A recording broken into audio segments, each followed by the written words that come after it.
Thank you for joining us. We're going to give it just another minute or two. We've got a lot of people joining in on the panel. So we'll give it another minute to let folks shuffle in, and then we'll get it started. And if you would like to drop in the chat where you are joining us from, that would be awesome.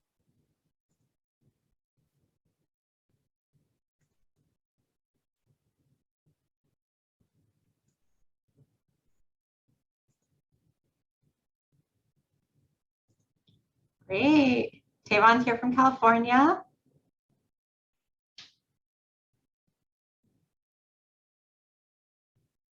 Jessica's here from Minnesota. Great. Welcome. Awesome. We've got Mina from France. Awesome. Fatima from UAE. Very cool. Asia from Italy. Wow, we've got great representation here today. This is great.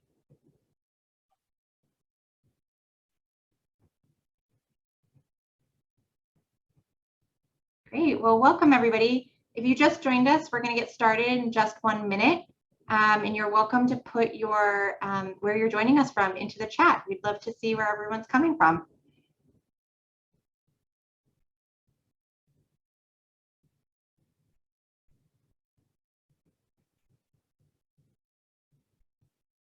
All right. With that, I think we'll go ahead and get it started.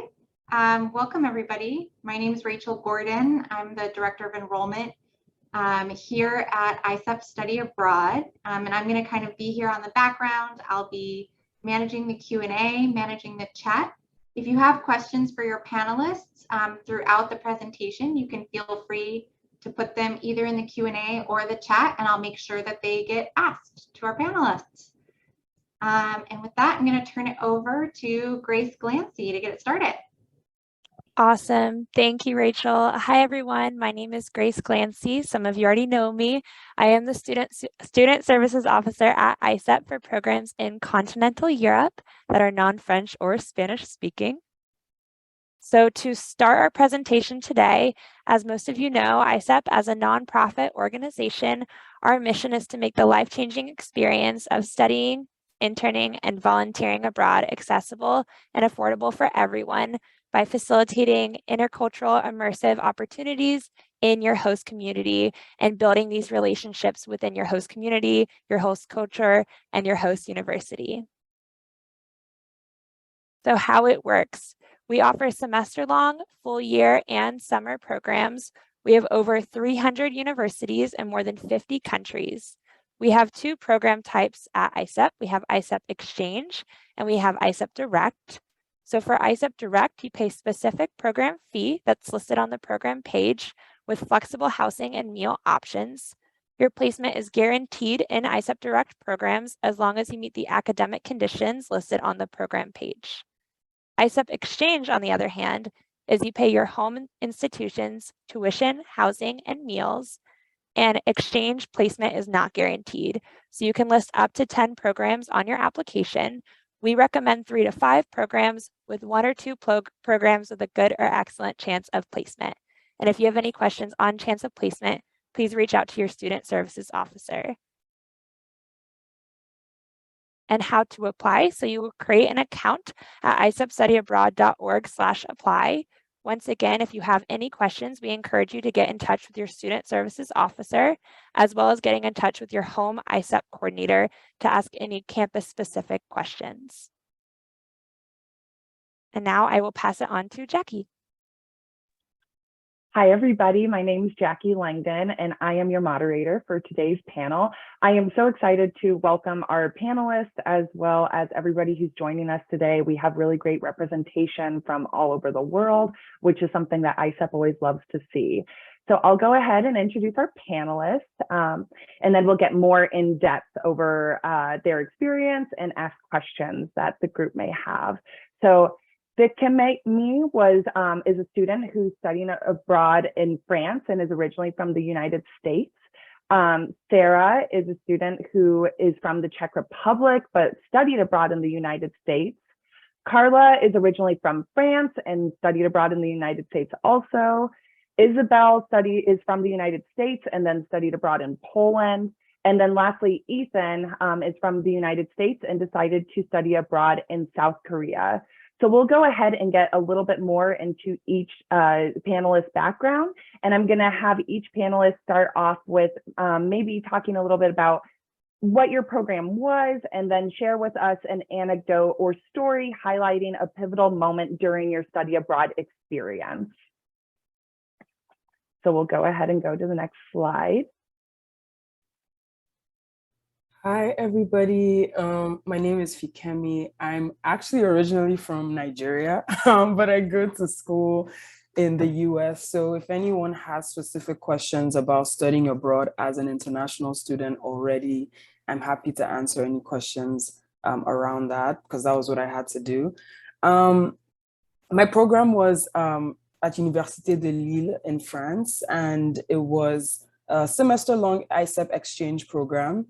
That's more or less a little bit about it. And I think I will say a pivotal moment during my experience was, after getting to school and having to take 6 to 8 hours of just complete French classes after never having lived my life in French before.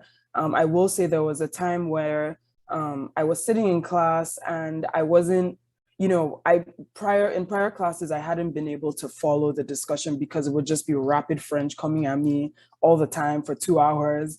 And it was really difficult, I think, to feel like, why did I come here? What am I doing here? Maybe I can't do this. But I remember there was a specific class, it was a lecture, and I was maybe like 4 or 5 rows into the crowd. And I sat down in the class after like a couple weeks, and I actually understood everything that the professor was saying. And I remember that moment just feeling like, oh my goodness, this actually works. This, is something that I can do. And this is just something that takes time. So I remember that being like a really pivotal moment of like, whereas my previous notes in the classes were just like 5 lines long after 2 hours. Now the notes that I would take in the class would be like really lengthy, very detailed, and stuff that I could go back to in while I was studying. So that was a pivotal moment of like, oh my goodness, I think I understand French now. Thank you for sharing, Fikemi. I am excited to hear about your experience as an international student who studied abroad. That's such a valuable perspective to have. We will go ahead and move on to Sarah, sharing a little bit about what your program was, and then an anecdote or story highlighting a pivotal moment from your time abroad. Oh, Sarah, I think you're muted. Hi, everyone. I'm kind of like out of breath because I just got the door and I was running. But my name is Sarah, and I'm actually Egyptian, but I'm studying in the Czech Republic. And I joined the Queen's University of Charlotte. I'm studying international relations, and it was like one of the best decisions I've made in like my bachelor's degree, I guess. Awesome. And was there a particular moment during your program that felt important to your experience? Yes, so over the course of like the semester, we got invited, or particularly like they just had 5 students join this event by the World Council of Charlotte, and I think that was like an eye-opening experience because it has to do a lot with my major, and it was like a really good opportunity to like network and make connections and everything. So yeah. Awesome. Thank you, Sarah. We're looking forward to hearing more about your experience as well. Next, we're going to pass it over to Carla to introduce herself and talk a little bit about your anecdote and your experience. So hi everyone, my name is Carla. So I'm from France. You can hear the accent, I guess.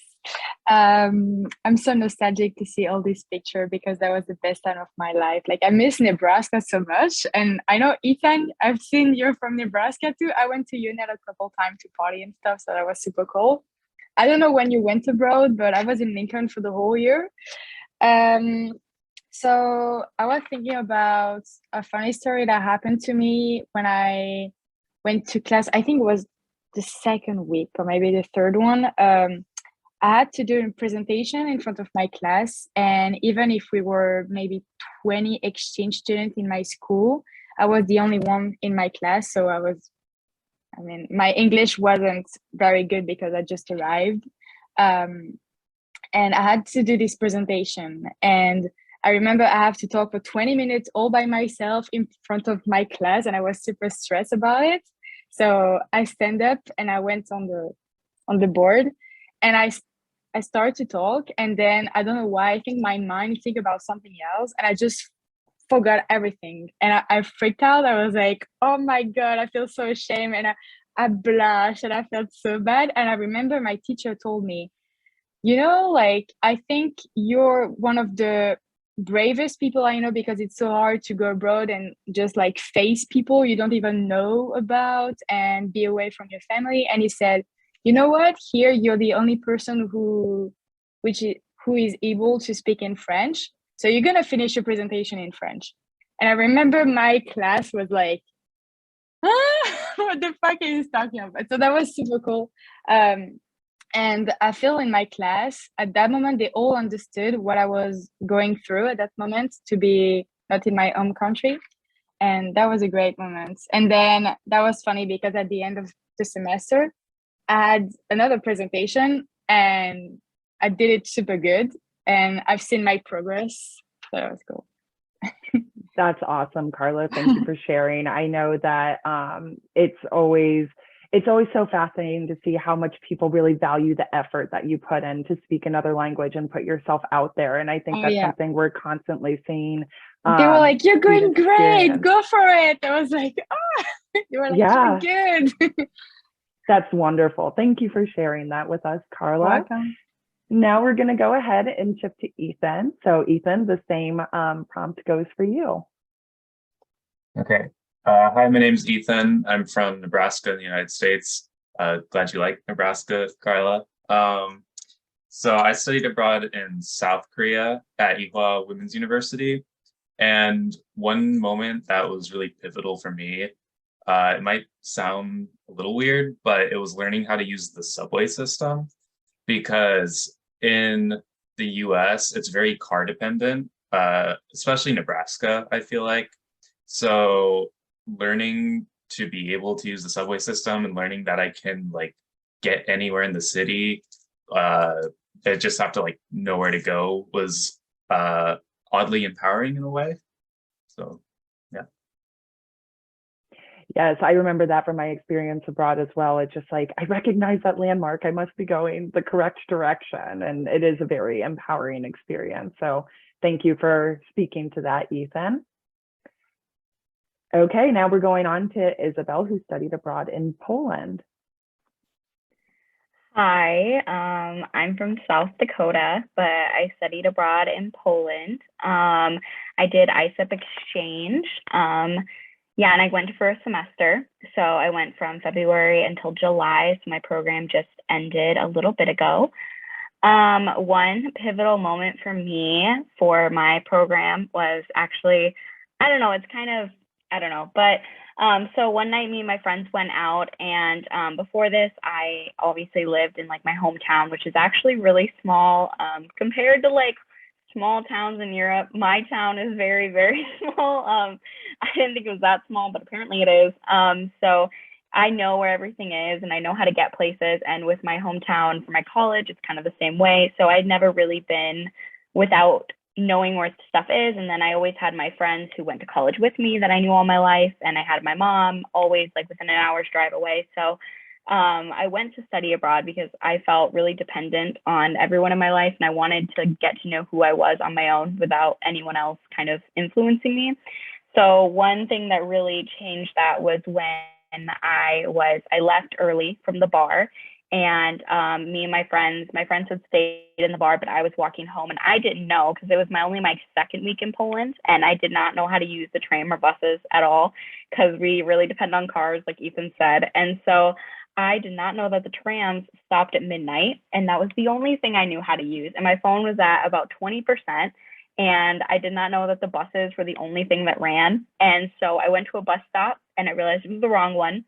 So then I asked someone for help and I went to a different bus stop and that was also the wrong one. So then I went to another bus stop, and I, after about 30 minutes, I finally found the right one, and I ended up getting on the bus and getting home. But I was scared because it was nighttime, obviously, and I had never been really without the safety net there. But I realized that like it's important to have like your people and your home and what you call home. But I realized that like I can do things on my own, and I am capable of doing things on my own. And I think that was a really important moment for me, because I was really scared that I was not going to make any friends. I wasn't going to be able to talk to anyone, and I wasn't going to be able to figure things out, because Polish is a really hard language to learn. And I realized that I can do stuff on my own, and yeah, it wasn't as scary as I thought. So yeah. Awesome. Thank you for sharing that, Isabel. It's funny how much we grow from the stories that maybe seem embarrassing at the time, but, or, like a roadblock, but, you learn so much from those formative moments. So I think we may have had a question come into the chat. Yeah. You actually just led us into some great questions. I want to start off with one thing you just mentioned, Isabel. That's our most frequent question from students, is the fear about how am I going to make any friends? How am I going to make friends? And I was wondering if maybe each of you could kind of hop in and talk a little bit about your process of making friends abroad.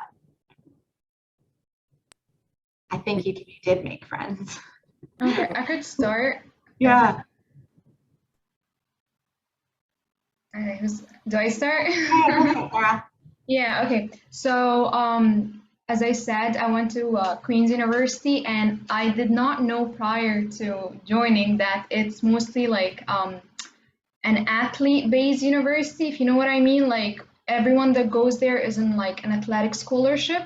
So when you get there, it's mostly people on like sports teams, and they have practice and everything. And then the people that are not on a sports team are like literally a minority.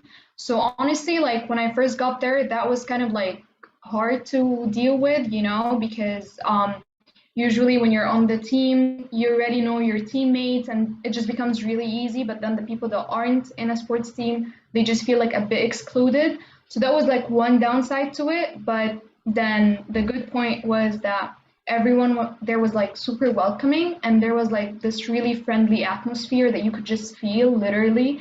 And like my tip, I know it's gonna sound super cliche, but like literally just being like, a starter in a conversation, in a plan, everything. If you're like, it's normal to be shy, but if you're going abroad and you're gonna be shy, or like, you're gonna be like too anxious to talk to people, you're probably not gonna end up having a very good time. So obviously, like, it really helps when you try to be a little bit more extroverted, at least in the beginning, just to like make a group of friends that you like enough, and then it just becomes like a lot easier. So. Oh, and also, sorry, I forgot to say this, but Queens was actually like a very small, like I would say it had a very like small campus, so that also helped. So if you're the kind of person that you don't feel very comfortable in a big campus, a big university, I would recommend going to one that's like relatively smaller. Yeah, that's great advice. Yeah, I mean, I think we definitely see students who are both introverted and extroverted go abroad and have a great time, but it is important, especially in those first few weeks, to kind of push yourself a little, be a little open, be friendly to other people, maybe push yourself out of your comfort zone if you're on the much shyer side of things. That's great advice. Does anybody else want to take this, talk about how you made friends abroad? Yeah, I could go. Yeah. So I think I just have a couple of tips. I remember when I went abroad, a lot of people insisted that I only make friends who are French, and that will make me learn the language quicker and better and all of that. And while that advice is valid, I think I got to France being so anxious that, if I only make friends who are French, then I'm probably not going to be talking actually in the groups for like the first month or so. And so I feel like the tip that I would bring out of that is kind of try to make friends who both speak the same language as you and speak the language that you're trying to learn, if that's your goal for studying abroad. And that's because I think when you have students or when you have friends that speak the same language as you, you're able to like drop your guard at some point, explain exactly how you feel, exactly what you mean, and just kind of feel more comfortable, I think. But it's definitely important that as you continue your experience, and as you feel more comfortable in the language, making friends, either in class. I know it's really difficult to make friends in class in France because students show up for class and then they leave right after class. There's no like lingering period of like people just hanging around. No one will be on campus except they're going to a class.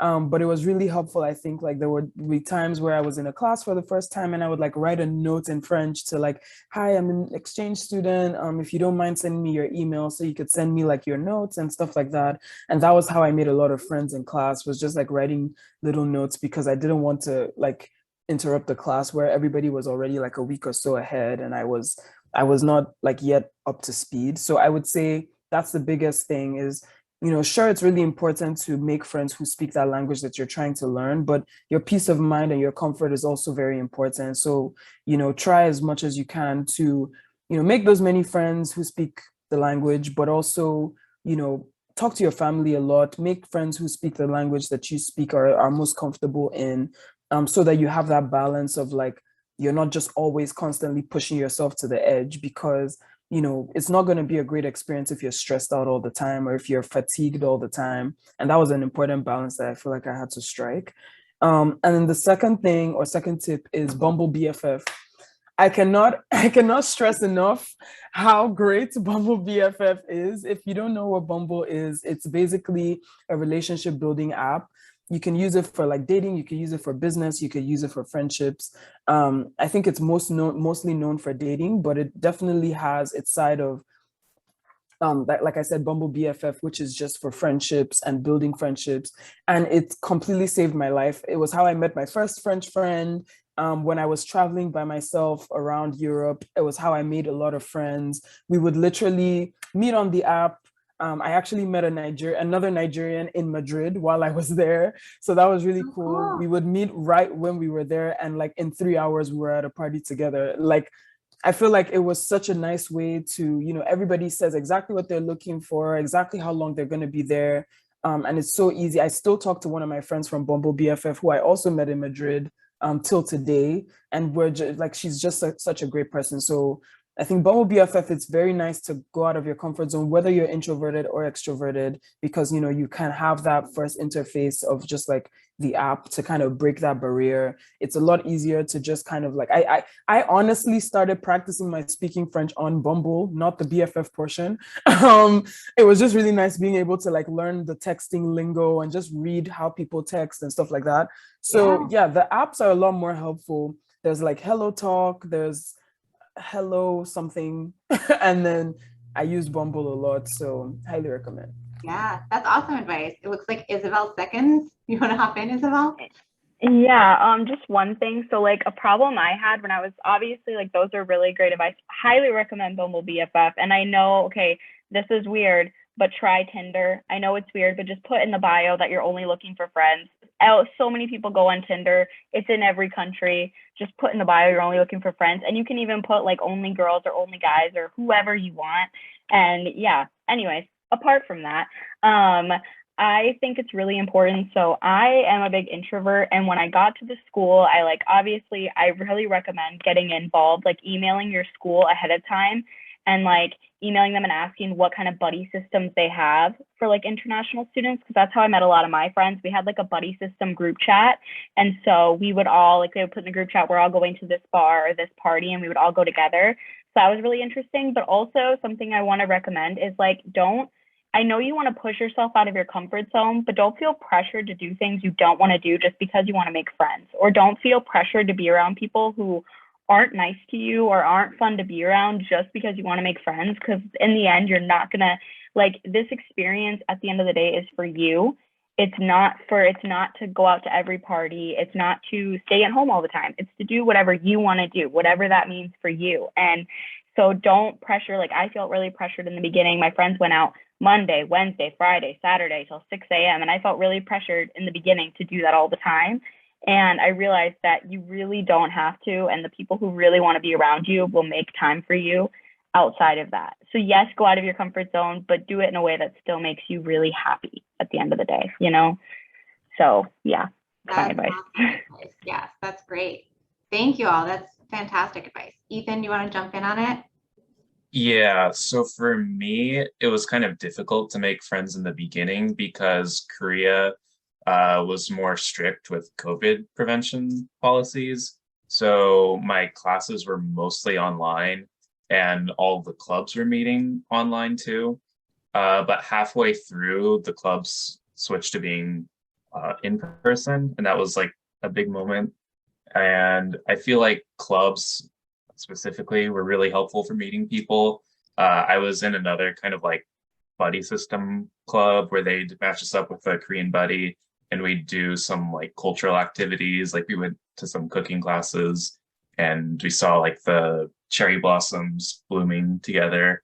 And I feel like those are really helpful to just make friends. Yeah, that's awesome. Yeah, I love the shout out to the buddy system. A lot of our ISEP schools have buddy programs.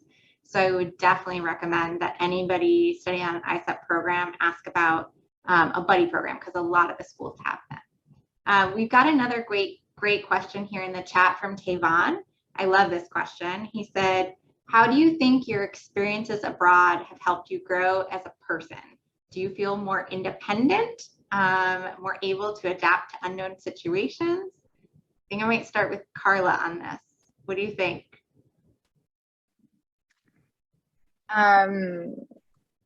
Yeah, I mean, I can't see the difference between me a year ago and now. I've always wanted to go to study abroad, but I think you can never imagine how it's actually is to study abroad. Like I've lived and meet people that I think I would never meet if I was in France. I'm sorry, it's been a while I didn't speak English, so I feel it's a little bit tricky. I'd say I challenged myself a lot because, as I said, it was hard at the beginning with the language barrier. But I was very lucky because we were a lot of exchange students in a small college. So our international relation organization organized a lot of events, and I felt I grew as a person because I met all the people I met, and I challenged myself a lot. I traveled a lot in the US. I joined the cheer team, even if in France it's not a big deal at all, but I wanted to add the American experience, like the deep, real one. So yeah, I think it's a tough question because yeah, I grew up a lot and I'm not the same that I was before. But yeah, I think like it's a question like, you know, that's true, like you change, but it's very hard to explain how. Like when I came back here, I realized that I left my home in the US, even if I also have a home here. So like I have two different personality now, and it's such a tough question. I'm sorry. I don't know if that's a good answer. Can I say something like just to add to what Carla said? Yeah. Okay. Of course. So the whole part about like leaving home, that felt so relatable because okay, like just a tip, but when you first get there, like I would say I think the first month and a half I had this thought, and I actually, even when I spoke to other exchange students, they had the same thought. It's like, what are we doing here? Are we like wasting time? You know, like, should I just be back home trying to finish my degree, you know? But it really gets so much better because at first you're not really used to everything around you. And then like, I would say by like late March, I got there in January. Late March, I know it sounds like extra, but really like Charlotte just felt like home. Campus felt like home, literally. And I think that's one of the pros about like, I'm not going to speak about like the US as a whole, but at least where I went, there was like this sociable vibe in the campus. Like you could literally just, you know, chill somewhere and then you will like meet people randomly, talk to them.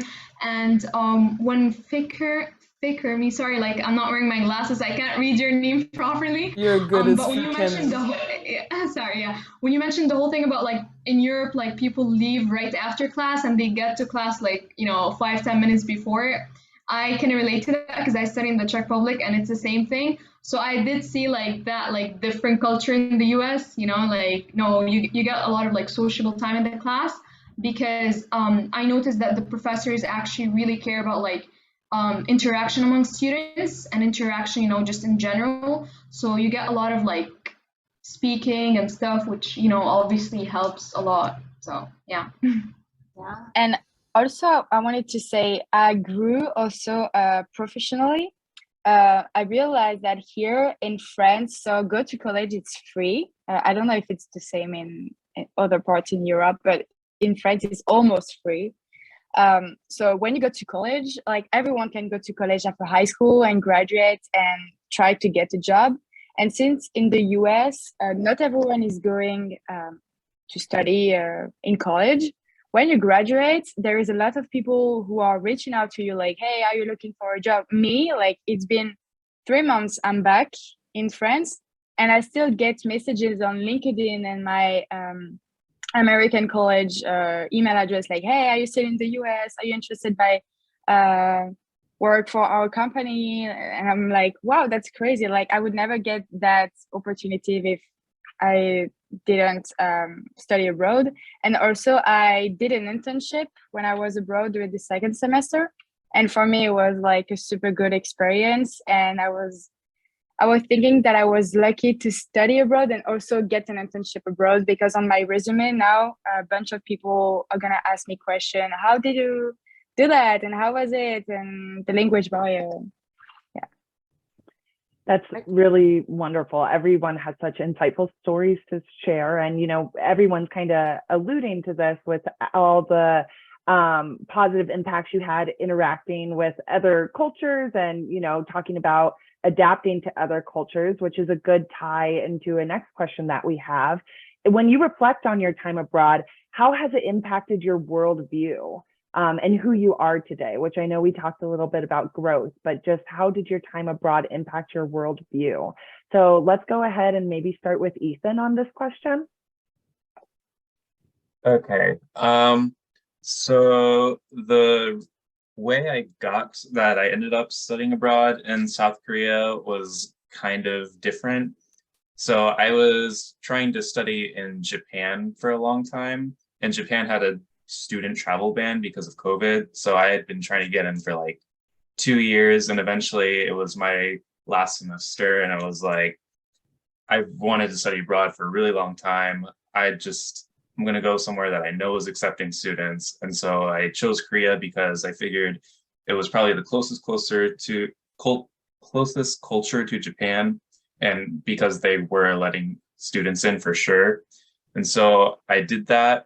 And then I got kind of worried because I was kind of realizing like, I really don't know that much about Korean culture. And then I was kind of like freaking out, and I was like, was this a good decision? Like, I don't even listen to K-pop or anything. What am I going to do when I get there? Am I going to fit in? But it turned out that like, it was fine. And kind of not knowing anything about Korean culture in a way also was a benefit almost, because I went in with zero expectations of what it was going to be like. And because of that, I was kind of naturally able to discover new things. Like I got really into Korean cooking and took a bunch of cooking classes while I was there. And so for me, it kind of influenced me by, for one, I'm more open to like, if things don't go exactly as planned, that's okay, being more flexible. And also kind of grateful, even though this did happen, because if it didn't, then I wouldn't know anything about Korea at all. And I'm super grateful to have gone there and learned what I have now. Thank you for sharing that. And I see Fikemi has unmuted yourself, but do you have something to share for this? Oh my goodness, I do. I didn't know we're keeping an eyes on the mutes and the unmutes, but yeah. I was going to call on you anyway, so I feel like it was just meant to be. Fair enough, fair enough. I feel like the biggest thing about my worldview that has changed since I studied abroad was just the benefit of having like a more zoomed out approach to life. I feel like when you've spent your whole life in one place or a couple of places, it's very easy to feel like anything that goes wrong in that one place can feel like the end of the world. Anything that like you don't get an opportunity that you want, it feels like your world is crashing or anything similar to that. So I feel like studying abroad and seeing that everybody, life goes on for everybody in so many different places, whether or not your day is going well, whether or not your day is going bad, it really helped me to like now I'm able to zoom out and be like, you know what, this may be a terrible day that I'm having today, but like the Trevi Fountain is still flowing and the Eiffel Tower is still twinkling and everything is still going on. And so this bad day that you're happening in the grand scheme of things is, as little as nothing. So it's really helped me have like a more zoomed out approach. I think it also helped me to feel like more of a global citizen, I think, with just knowing that I can feel at home anywhere that I find myself. I can make friends anywhere that I find myself. I previously lived in Nigeria and South Africa and then the US. So being able to like go to other places and be like, oh, I'm not just a Nigerian, or I didn't just get along with people in South Africa. I didn't just get along with people in the US. I can adapt or integrate anywhere that I find myself and find like home in anywhere that I find myself. It made me like trust myself more and trust my instincts more of just like, I don't have to have certain pre-existing conditions of a place for me to find myself, situated there. I can really end up anywhere and be okay, So I feel like those two things were the biggest changes in my worldview, just like additions to my life in general. Yes, and you mentioned so many qualities that are invaluable and can transfer in a professional setting. It really benefit you personally, academically, just with being able to adapt to unfamiliar situations and also be able to step back and really have perspective on a situation and maybe weighing different perspectives on a situation. That's really wonderful to hear. Isabel, do you have anything to share regarding how your study abroad changed your worldview? So I studied in Poland, and obviously I didn't know anything about Poland before I went there. We learn about like obviously the big wars and stuff like that, but we don't learn about Poland as a culture. It's not really a country we focus on, at least in my state. I can't speak for other states, but at least in mine. And so it was really cool to learn about Poland, but at the same time, I have really bad anxiety. So I always like wonder, like, I'm always like, oh, does that person actually like me? Or does that person like actually mean what, like if they're like, oh, I want to hang out with you. I'm like, are you sure you want to hang out with me? I don't know about that one. Like, I just overthink everything. And when I was in Poland, it was really nice to see, like, I don't know, in the Midwest, they have this thing called Midwest nice.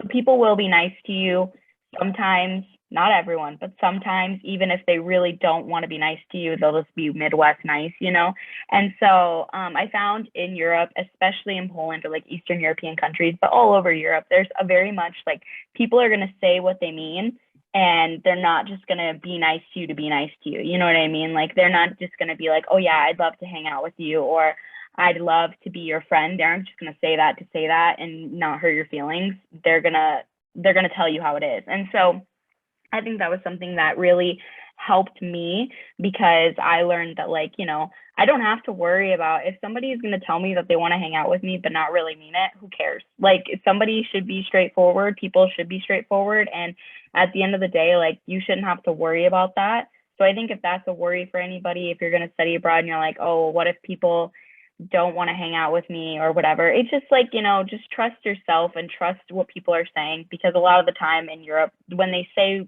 something, they mean it. And obviously that's coming from Poland, but I mean, I feel like where I've been, it's been true. So I don't know. Yeah. And, you know, Isabel, what is something that really resonated with me was you speaking to certain anxieties you had with these new like interactions. And I think that's such an important reminder to just to speak to that studying abroad can be really hard at times. And that's part of why there's so much personal growth that comes from that type of experience. But it can also be challenging to make that decision to study abroad. So that transitions well into my next question, which is, what was one of the biggest challenges that you encountered while studying abroad, and how did you overcome it? So who hasn't spoken in a while? Let's go to maybe Carla. Oh my God. Can you repeat the question? I'm sorry. I No, didn't get you're it. totally fine. Just if you could speak to a challenge that you had while you were studying abroad and how you overcame that.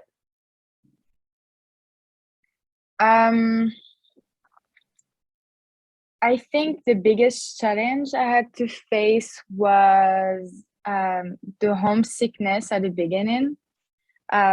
Because there is a moment like when you arrive for the first 2 months, everything is super cool because everything is brand new, so different from your home country. So basically, everywhere you're going is so cool.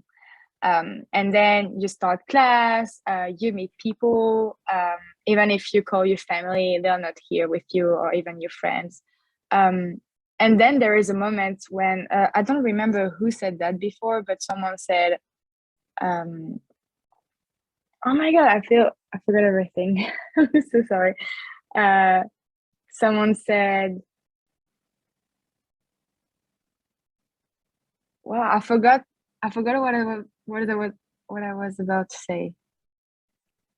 Don't worry, Carla. I know that, yeah, speaking to homesickness, that's something that a lot of people have to deal with, especially with going through all the, At one moment, you think, what am I doing here? Because you start getting like in your routine. So you're doing almost every day the same thing. I mean, you're going to bed, you're going to class, you do your homeworks, and you hang out with your friend a little bit, and then it's always the same. So at one moment, I remember one of my friends, for example, she told me, I'm doing the exact same thing here that I'm doing in France, but I'm not with my friend and my family, so I'm feeling bad. And I remember that I felt that too. I kind of miss my hometown, but it was just at the beginning. After that, you travel and you create real deep connection with people. I remember when some exchange students were just there for one semester. And when we celebrated Christmas all together, they had to leave to go back in Europe to their home country. And I remember it's the moment I started to feel very comfortable and very at home. And I could not imagine leaving at that specific moment, because for me, like, the second semester flies so fast. So I'd say at the beginning, it's very hard to deal with homesickness. And then it's hard to deal with people who are leaving because then, like, at the second semester, new exchange students are coming. And then you create new relationships with people. And then the hardest part is to leave and go back home. Actually, I'm going to say a funny story. I met a bunch of internationals in Nebraska, and we all met in Venice, Italy a couple of weeks ago. So we were, I think, 10. So that was so cool. We're all in Italy together. And in 2 days, one of my Italian friend is coming to visit me in my hometown in the south of France, and it's going to be her first time. And I know I would never met her if I didn't go to study abroad. So. Thank you, Carla. I see a couple raised hands, so we'll go ahead and move. Sarah and Isabel, each of you can speak to this, and then we're going to move on to a great question that's been posed in the chat after this. Okay, I just wanted, because when I was listening to Carla's answer, I could not agree more. Like, that felt really relatable, because that conversation you had with your friend about, like, I'm doing, like, my routine here is the exact same thing I was doing back home, except, like, I'm just in a different environment, not very close to the people around me. That's the same conversation I had with my exchange friends as well. But then that was literally just the first month and a half. And then we grew so attached to the place. And actually, like, I've only done one semester, but one of my best friends back there had done like a 1 year exchange. And if there is anything I regret, it's that I went for one semester instead of 1 year.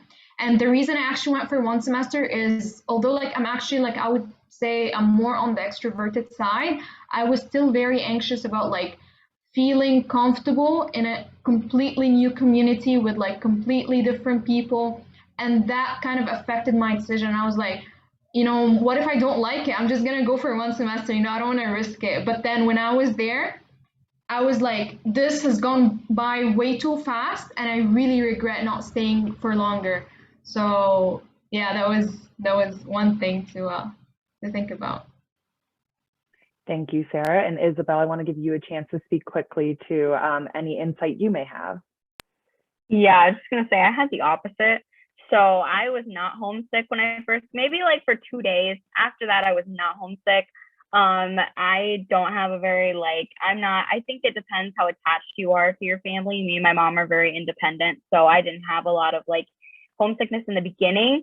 Towards the end though, I just want to say that like I know towards the end I did have a lot of homesickness, not only for my home, but also because like I was getting ready to leave and all my friends were leaving. So then I developed homesickness from them. So it was like a double whammy. And I think something that helped me during that time was making plans. So me and my friends like planned a Halloween party for when I get back. And my friend that I met studying abroad, there are a couple of them from the US that are coming to that Halloween party. So just like if you're feeling homesick from either your friends there or your friends back home, whatever, making plans really helps because it's something you can just like look forward to whenever you get to see them again. And then it makes the missing them a little bit easier, if that makes sense, if you're able to make plans, like even if it's just a FaceTime date or a phone call, it really does help rather than just being like, oh, I miss you too. Okay. You know what I mean? Like you get to like actually make a plan. So I don't know, that's just advice. Yeah, that's great. And it reminds, sorry, Carla. It just reminds us that I love hearing you say, my experience is totally the opposite, Isabel, because it's a great reminder that there's no right way to study abroad. There's no right way to have the experience. It's going to look different for everybody. But yeah, all of the perspective that you guys have shared with that answer was really wonderful.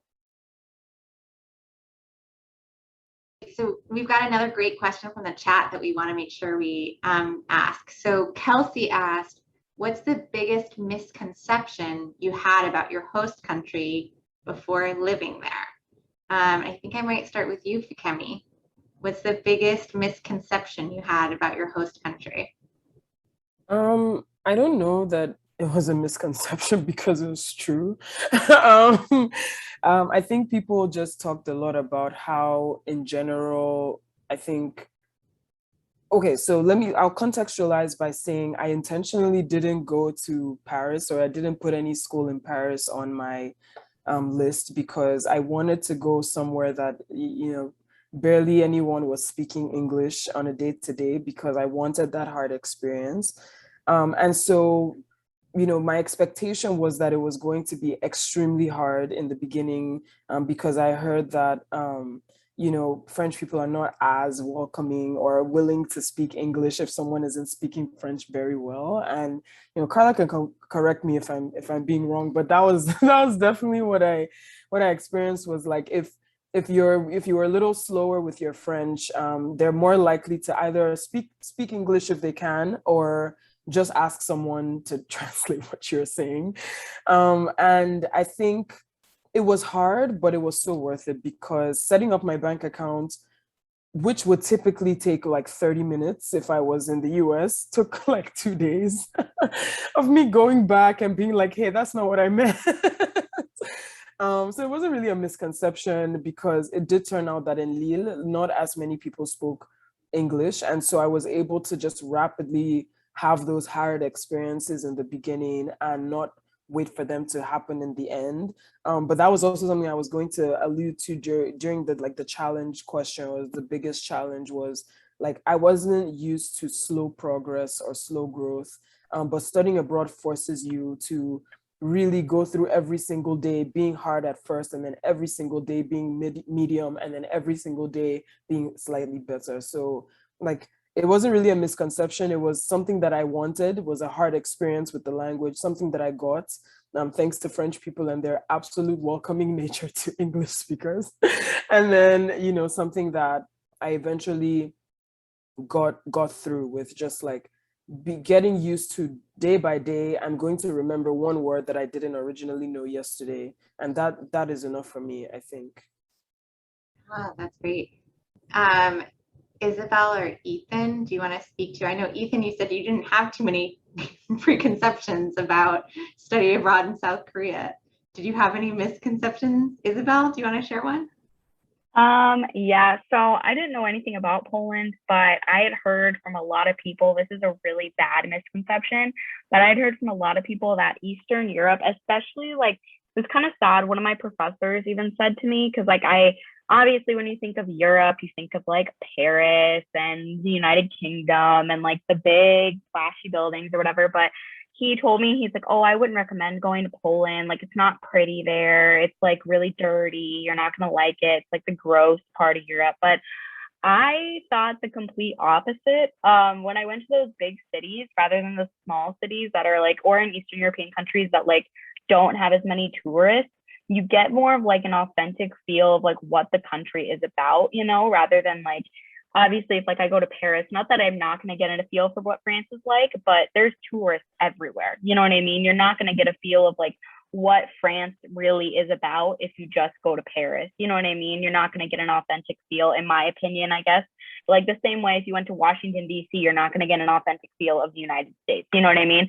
So it's just, I think that the misconception was that it wasn't pretty and it was dirty and I wasn't gonna like it, and it ended up being the opposite. I love Eastern Europe. I think it's so beautiful.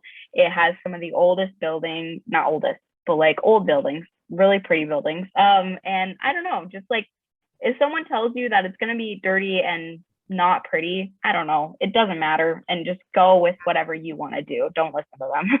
I will definitely agree with you. I've traveled around Poland quite a bit, and I think it's so beautiful. There's such beautiful architecture, stunning. So, Carla, I know you wanted to jump in here. Any misconceptions about the United States? Yes. So when I get inside the program for ISEP, so Nebraska was my last choice. So I was unlucky.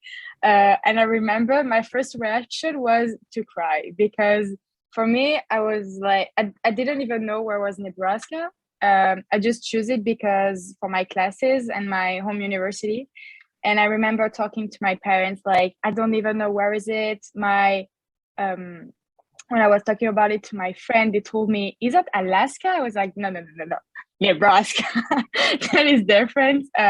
So nobody knows anything about it. And I felt I jumped in something I didn't know anything about. But I agree when they said that you should not go to Paris to know about France. And that's why I choose some places. I choose also Virginia. Queen Charlotte was one of my choices, I think. But I wanted to have the real American experience, because I knew if I was going to study in New York City or Los Angeles, it's so international. Everyone is speaking so many languages, and I will not have the same experience than if I'm going to study in Nebraska. So finally, I think it was the best placements I can guess. Like for me, Nebraska was my place, even if it's just full of corn, but people are cool and I really liked it. So if you guys decided to go abroad with ISEP, even if you don't get your first choice, don't freak out. It's gonna be fine. Like it's so cool. It's such a good experience. So don't freak out. That's fantastic advice. I love that. Definitely think we see that all the time with other students too, where they think they want to be in this huge city. And then when they get placed somewhere, or if they get placed somewhere that's a little bit more kind of, as we say, off the beaten path, someplace in a smaller community, they find that they're able to really integrate so much more with the community and really get to know people, and they end up loving the experience. Even Can I say something more? I'm sorry. For example, me, I was in Nebraska, obviously, and so it's about 3,000 students, but I know in my city there is UNL, so the Ethan College. And we met some international from this college and some ICEP students too. And that was very different because UNL is like 30,000 kids and ours is 10 times smaller than it. But we had so much activities compared to them because we have more money to do things because we were a smaller community. So sometimes go to a small college is very good. That's great. I was gonna say, no one knows where South Dakota is when I go anywhere. I tell you what, I tell them it's like by Canada. It's not that close to Canada, but that's the only way they know. And then they ask, what's there? I say corn. Corn. That's all we got. Corn. So when you said cornfields, I 100%, Midwest 100% life. agree. Corn. Ethan, you wanted to jump in? Yeah, I also found it really funny what Carlos said, because like, yeah, a lot of Americans can't even point to Nebraska on a map. But anyways, I didn't really have many expectations about Korea before going in, so didn't have a lot of misconceptions either.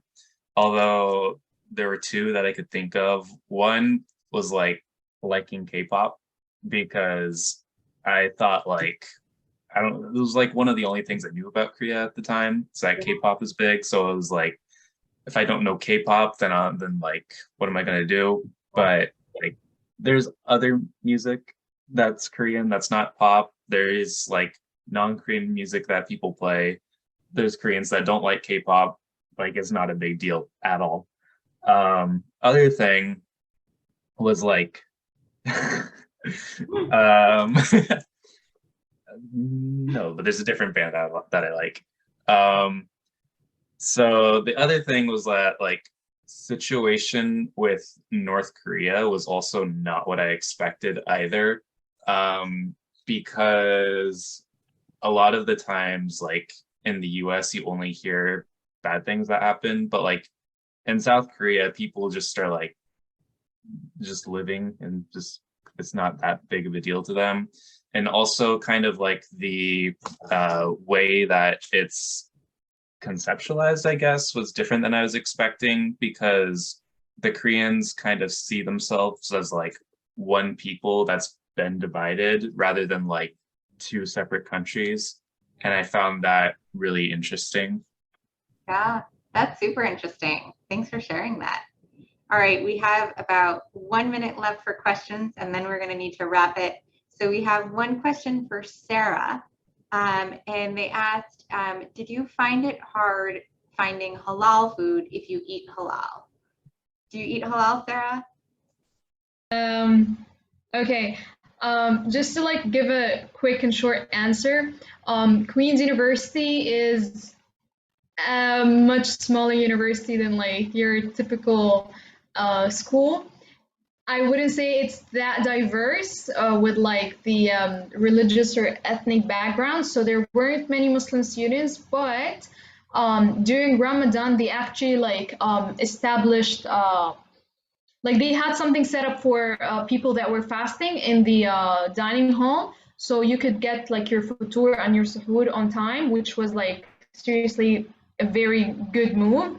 And also recently they had this I didn't really keep up to date with all this, but like they had this professor that came in, and I think they had this club for like Muslim students, you know, just for like to feel more included and everything. So I think if you take it up to these new established clubs, maybe you could. But honestly, like when I was walking into the dining hall, I wasn't thinking if like the chicken is halal or not, because you know, if I'm not in my home country, like where I come from, it's okay, I can eat whatever. Not pork, I don't eat pork, but yeah, I do eat chicken and meat. But honestly, like just to answer your question, I did not ever ask if it was halal or not.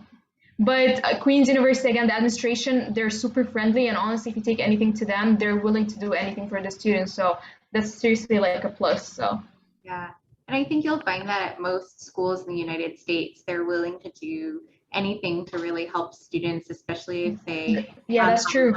Religious requirement or things That's like very that. true. Yeah.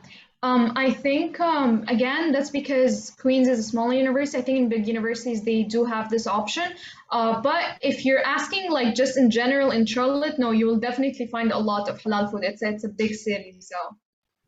Yeah, it's great. Okay, with that, I'm going to turn it over to Cynthia to wrap us up. Everyone, thank you so much for sharing your experiences. It was really awesome to hear. So I just want to let you guys know that if you have any questions about specific programs or your ISEP application, you can contact your student services officer. So that will be listed in your ISEP portal, depending on what region of the world you're interested in applying in. But again, their information is here.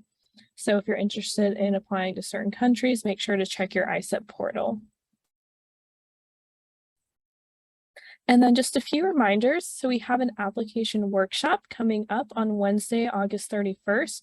You can register on our website and we'll have 2 workshops, one at 12 p.m. and one at 4 p.m. Eastern Standard Time. So we'll be able to answer any questions you have about the ISEP application.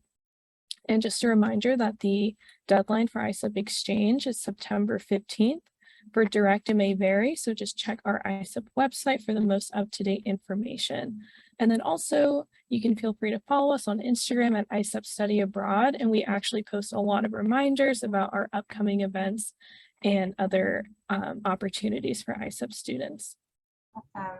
Huge thank you to our panelists. You all gave such fantastic advice. I could see the rest of you agreeing emphatically with what the others were saying. Thank you so much for your time and for giving such great guidance to our future ISEP students. We really appreciate it.